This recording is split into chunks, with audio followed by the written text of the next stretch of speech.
नमस्कार। आज हेउछि मार्च 30 तारीख सोमवार। चलंतु आज दिनर गुरुत्वपूर्ण खबर उपरे नजर पकेइबा। प्रथम खबर एप्रिल 3 जाए कालबैशाखी वर्षा वज्रपात सह 40 रु 50 किलोमीटर बेगरे पवन आशंका। गोटे पटे आहुरी 5 दिन वर्षार संभावना थिबा पाणीपाग विभाग पक्षरु सूचना दिया जाइछि। उत्तर ओडिशा और पार्श्ववर्ती अंचल रे घूर्णिबलय सक्रिय रहिथिबा बेले एहार प्रभाव रे राज्य रे 5 दिन जाए वज्रपात सह पवन वर्षा संभावना रहिछि। आसंता 24 घंटा रे कोरापुट, मालकानगिरी, जाजपुर, भद्रक, केन्द्रापड़ा, बालेश्वर, मयूरभंज और केन्दुझर जिले में बिजुली घड़घड़ी सह हालुकारू मध्यम धरणर वर्षा एवं 30 रु 40 किलोमीटर बेगरे झटका पवनर संभावना को नहीं येलो वार्निंग जारी करिछि पाणीपाग विभाग। सेहिपरि आसंता काली कोरापुट, मालकानगिरी, मयूरभंज और केन्दुझर एही 4टी जिले में बिजुली घड़घड़ी सह हालुकारू मध्यम धरणर वर्षा एवं 30 रु 40 किलोमीटर बेगरे झटका पवनर संभावना को नहीं येलो वार्निंग जारी करिछि पाणीपाग विभाग। एप्रिल 2 तारीख जाए बिजुली घड़घड़ी सह वर्षा हेबार संभावना थिबा बेले किछि जिले में येलो वार्निंग रहिथिबा पूर्वानुमान करिछि पाणीपाग विभाग बोली खबर मिलिछि। परवर्ती खबर एप्रिल 1 रु आरंभ हेबो पखाळ उत्सव। एहार प्रचार और प्रसार लक्ष्य नहीं शिक्षा और अनुसंधान विश्वविद्यालय परिचालित इंस्टीट्यूट ऑफ होटेल मैनेजमेंट पक्षरु पखाळ उत्सव आयोजन कराजिबो। सेठारे 1 एप्रिल रु 5 दिनिया पखाळ उत्सव पालन कराजिबो। ओडिशार पखाळ प्रेमीक पई आयोजित एही उत्सव रे विभिन्न प्रकारर पखाळ मिलिबो। दही पखाळ,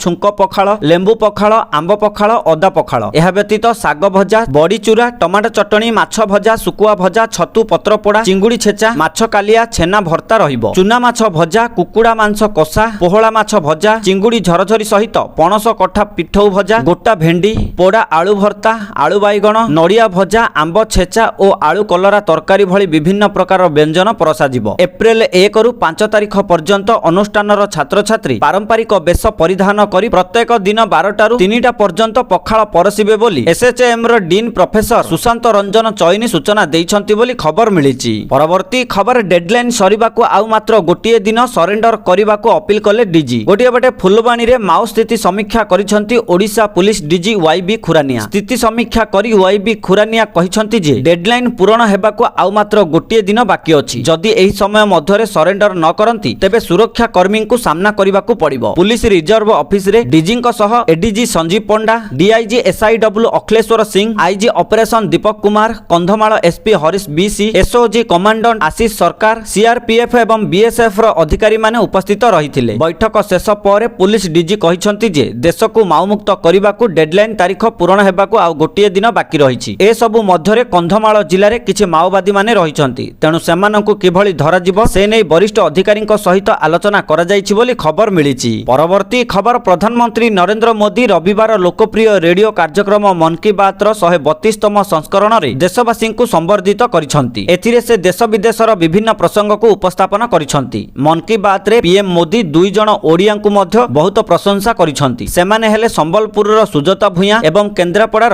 ओम प्रकाश रथ। सुजाता भुयांको नाम नेई महिला सशक्तिकरण रो उदाहरण देइछंती प्रधानमंत्री नरेंद्र मोदी। सेहिपरि केन्द्रापड़ार प्रतिभावन युवक ओम प्रकाश रथंको प्रशंसा करिसंती प्रधानमंत्री नरेंद्र मोदी। तांको सफलता को मन की बात कार्यक्रम रे बखाणिसंती बोली खबर मिलिछि। परवर्ती खबर राशन कार्ड को नहीं आसिला खुशी खबर। ओडिशार लोकमानंकु मिलिबो नुआ राशन कार्ड। पाखापाखि 2 लाख नुआ राशन कार्ड बांटिबे मुख्यमंत्री मोहन चरण माझी। एने मुख्यमंत्री देले बड़ सूचना। वर्तमान राज्य खाद्य सुरक्षा योजना अधीन रे 2,98,727 परिवार को नुआ राशन कार्ड प्रदान कराजिबो एवं सेमानंकु मागणा चाउल मिलिबो। अन्यपटे आसंता 2 सप्ताह मध्यरे ओडिशार समस्त जिल्ला रे विधायक माने गरीब लोकमानंकु नुआ राशन कार्ड प्रदान करिवे। जदि आपण पूर्वरु राशन कार्ड पई आवेदन करिथिले, जदि आपणकर सबु डॉक्यूमेंट ठीक अछि तेबे आपणकु खूब शीघ्र नुआ राशन कार्ड मिलिबो बोली खबर मिलिछि। परवर्ती खबर मुख्यमंत्री मोहन चरण माझी और बीजेपी राज्य सभापति तथा राज्यसभा सांसद मनमोहन सामल शनिवार दिल्ली गस्त करिसंती। उभयंक दिल्ली गस्त नै बीजेपी शिविर रे विभिन्न चर्चा सुनिबाकू मिलुछि। मंत्रिमंडल संप्रसारण सह निगम एवं बोर्ड अध्यक्ष चयन नै केंद्रीय नेतृत्वक सह आलोचना करिबाकू उभय दिल्ली गस्त करिथिबा चर्चा हेउछि। मुख्यमंत्री श्री माझी शनिवार पूर्वाह्न प्राय 10:30 भुवनेश्वर विमान बंदररू दिल्ली अभिमुखे यात्रा करिथिले। एहा पूर्वरु सकाळे श्री सामल दिल्ली यात्रा करिथिले बोली खबर मिलिछि। परवर्ती खबर एप्रिल मासरू डिजिटल ट्रांजैक्शन रे हेबाकू जाउछि बड़ परिवर्तन। एही दिन ठारू डिजिटल कारोबार रे संपूर्ण परिवर्तन हेबो। गोटिया बाटे एबेका जुगरे ठकेई परिमाण द्रुत गति रे बढ़ी चालुथुबा बेले भारतीय रिजर्व बैंक एहाकू रोकिबा पई नुआ नियम लागू करिबाकू निष्पत्ति नेइछंती। एहा भारतीय रिजर्व बैंक द्वारा प्रतिष्ठित कठोर प्रमाणीकरण नियमावली कार्यकारी हेबा जोगु होइछि। वर्धित कारोबार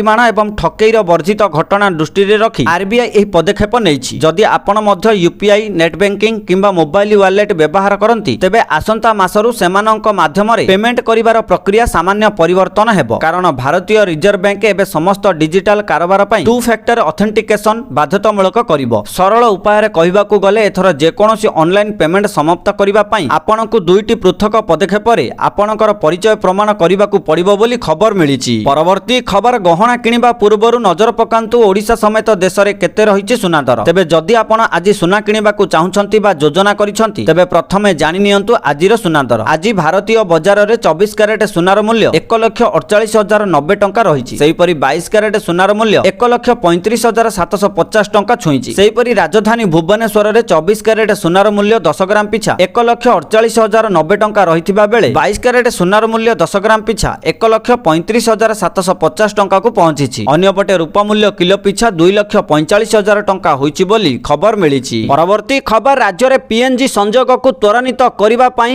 ରାଜ୍ୟ ସରକାରଙ୍କ ପକ୍ଷରୁ ଅନେକ ଗୁରୁତ୍ୱପୂର୍ଣ୍ଣ ପଦକ୍ଷେପ ଗ୍ରହଣ କରାଯାଇଛି। ଗୃହ ନିର୍ମାଣ ଓ ନଗର ଉନ୍ନୟନ ବିଭାଗ ଏନେଇ ନୂତନ ନିର୍ଦ୍ଦେଶନାମା ଜାରି କରିଛି। ସିଟି ଗ୍ୟାସ୍ ବିତରଣ ପ୍ରକଳ୍ପ ପାଇଁ ଅନୁମୋଦନ ପ୍ରକ୍ରିୟାକୁ ସରଳ କରାଯାଇଛି। ଭୂତଳ ପାଇପଲାଇନ ବିଛାଇବା ପାଇଁ କୌଣସି ଫି ଆଦାୟ କରାଯିବ ନାହିଁ ବୋଲି ସରକାର ସ୍ପଷ୍ଟ କରିଛି। ଏହାସହ ଯେଉଁ କାମ ଚାଲୁ ରହିଛି କିମ୍ବା ପୂର୍ବରୁ ଅନୁମୋଦିତ ସେଗୁଡ଼ିକ ପାଇଁ ଆଉ ନୂଆ କରି ଅନୁମତି ନେବା ଆବଶ୍ୟକ ହେବ ନାହିଁ। ଏଥିରୁ ପ୍ରଶାସନିକ ବିଳମ୍ବ ହ୍ରାସ ପାଇବ ଓ ପ୍ରକଳ୍ପ କାମ ଦ୍ରୁତ ଗତିରେ ଆଗକୁ ବଢ଼ିବ। ସିଜିଡି କାମକୁ ବାଧାମୁକ୍ତ କରିବା ପାଇଁ ରାସ୍ତା ଖୋଳିବା ଉପରେ ଥିବା କଟକଣାକୁ ମଧ୍ୟ କୋହଳ କରାଯାଇଛି। ଏହି ସମସ୍ତ ପଦକ୍ଷେପ ଜୁନ୍ 30 ପର୍ଯ୍ୟନ୍ତ କିମ୍ବା ପରବର୍ତ୍ତୀ ନିର୍ଦ୍ଦେଶ ଯାଏଁ ବଳବତ୍ତର ରହିବ ବୋଲି ଖବର ମିଳିଛି। ପରବର୍ତ୍ତୀ ଖବର, ଭାରତ ସରକାରଙ୍କ ସାଇବର ସୁରକ୍ଷା ଏଜେନ୍ସି ଏକ ଗୁରୁତ୍ୱପୂର୍ଣ୍ଣ ଚେତାବନୀ ଜାରି କରିଛି, ଯେଉଁଥିରେ ସ୍ମାର୍ଟଫୋନ, ଟାବଲେଟ୍, କମ୍ପ୍ୟୁଟର ଏବଂ ସ୍ମାର୍ଟ ୱାଚ୍ ବ୍ୟବହାରକାରୀଙ୍କୁ ସତର୍କ ରହିବାକୁ କୁହାଯାଇଛି। ଏହି ଚେତାବନୀ Indian computer emergency response team ଦଳ ଦ୍ୱାରା ଜାରି କରାଯାଇଛି ଏବଂ ଏହା ଆପଲ ଡିଭାଇସ ଗୁଡ଼ିକ ପାଇଁ ରହିଛି। ଏହି ଚେତାବନୀ ଆଇଫୋନ,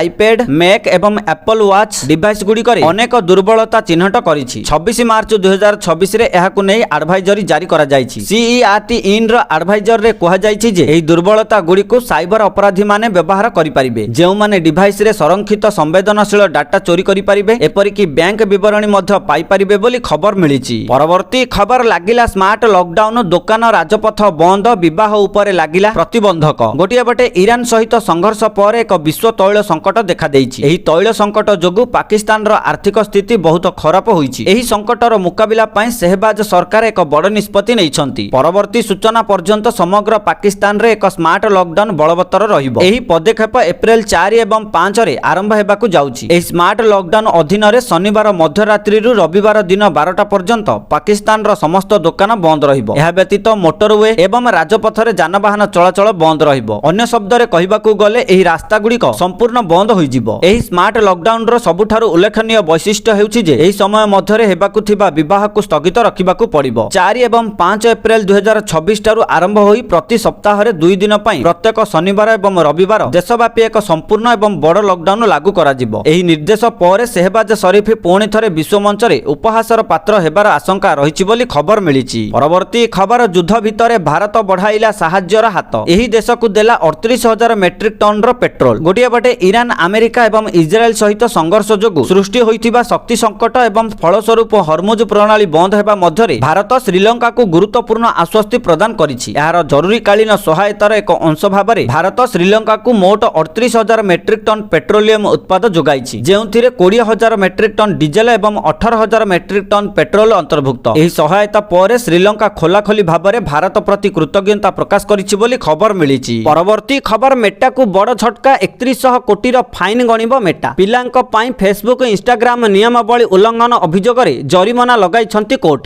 ଆମେରିକାର ନ୍ୟୁ ମେକ୍ସିକୋ କୋର୍ଟ ମେଟାକୁ ପିଲାମାନଙ୍କ ମାନସିକ ସ୍ୱାସ୍ଥ୍ୟକୁ କ୍ଷତି ପହଞ୍ଚାଇବା ଏବଂ ଏହାର ସୋସିଆଲ ମିଡିଆ ପ୍ଲାଟଫର୍ମରେ ଶିଶୁ ଯୌନ ନିର୍ଯାତନା ଧମକକୁ ଲୁଚାଇବା ପାଇଁ ଦୋଷୀ ସାବ୍ୟସ୍ତ କରିଛନ୍ତି। କମ୍ପାନୀ ପିଲାମାନଙ୍କ ଦୁର୍ବଳତାର ସୁଯୋଗ ନେଇ ପ୍ଲାଟଫର୍ମର ବିପଦ ବିଷୟରେ ଭ୍ରାମକ ଦାବି କରିଛି ବୋଲି ବିଚାରକ ମଣ୍ଡଳୀ କହିଛନ୍ତି। ପ୍ରତ୍ୟେକ ଉଲ୍ଲଂଘନକୁ ପୃଥକ ଭାବରେ ବିଚାର କରି କୋର୍ଟ ମୋଟ $375 ନିୟୁତ ବା 35,200 କୋଟି ଟଙ୍କା ଜରିମାନା ଲଗାଇଛନ୍ତି ବୋଲି ଖବର ମିଳିଛି। ପରବର୍ତ୍ତୀ ଖବର, ଓଡ଼ିଶା କ୍ରିକେଟ ପ୍ରେମୀଙ୍କ ପାଇଁ ଖୁସି ଖବର, ବାରବାଟୀକୁ ଫେରିଲା ଆନ୍ତର୍ଜାତୀୟ କ୍ରିକେଟ। ଡିସେମ୍ବର 24ରେ ଭାରତ ଶ୍ରୀଲଙ୍କା ମ୍ୟାଚ୍। ଗୋଟିଏ ପଟେ ଦୀର୍ଘ ଦିନର ବିରତି ପରେ କଟକର ଐତିହାସିକ ବାରବାଟୀ ଷ୍ଟାଡିୟମରେ ପୁଣି ଥରେ ଆନ୍ତର୍ଜାତୀୟ କ୍ରିକେଟର ରୋମାଞ୍ଚ ଦେଖିବାକୁ ମିଳିବ। ଆସନ୍ତା ଡିସେମ୍ବର ମାସ ମାସରେ ଭାରତ ଦୌରାରେ ଆସୁଥିବା ଶ୍ରୀଲଙ୍କା ଦଳ ବିପକ୍ଷରେ ଏଠାରେ ଏକଦିନିଆ ମ୍ୟାଚ୍ ଆୟୋଜିତ ହେବ। ଭାରତ ଓ ଶ୍ରୀଲଙ୍କା ମଧ୍ୟରେ 3ଟି ଟି20 ଏବଂ 3ଟି ଦିନିକିଆ ମ୍ୟାଚ୍ ବିଶିଷ୍ଟ ସିରିଜ ଖେଳାଯିବାର କାର୍ଯ୍ୟକ୍ରମ ରହିଛି। ଏହି ସିରିଜର ଦ୍ୱିତୀୟ ଓଡିଆଇ ମ୍ୟାଚ୍ ଡିସେମ୍ବର 24 ତାରିଖରେ ବାରବାଟୀ ଷ୍ଟାଡିୟମରେ ଅନୁଷ୍ଠିତ ହେବ।